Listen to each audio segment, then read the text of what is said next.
Well, good morning, everyone. Pastor Corey Rowland here with Yorksville First, Pleasant Grove, and Tippecanoe United Methodist Church.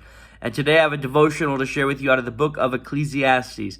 And it's the end of Ecclesiastes 12, verse 13.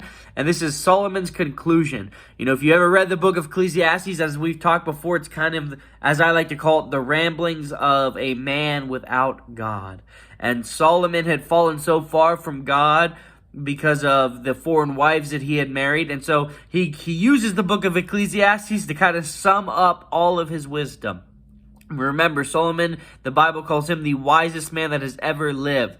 And for a wise man, the book of Ecclesiastes is just kind of a book of a man without hope, because he had he had fallen so far from God.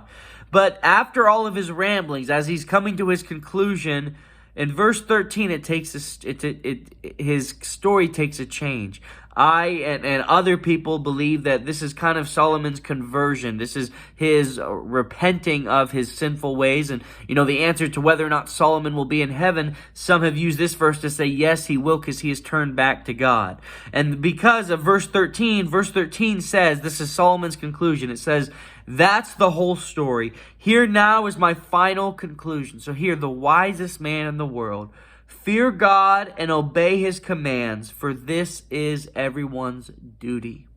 So I believe, as I said, as often others do, that Solomon found his way back to God. After all of his ramblings, after him saying everything is vanity, nothing is worthwhile, he says, my final conclusion is fear God and obey his commands.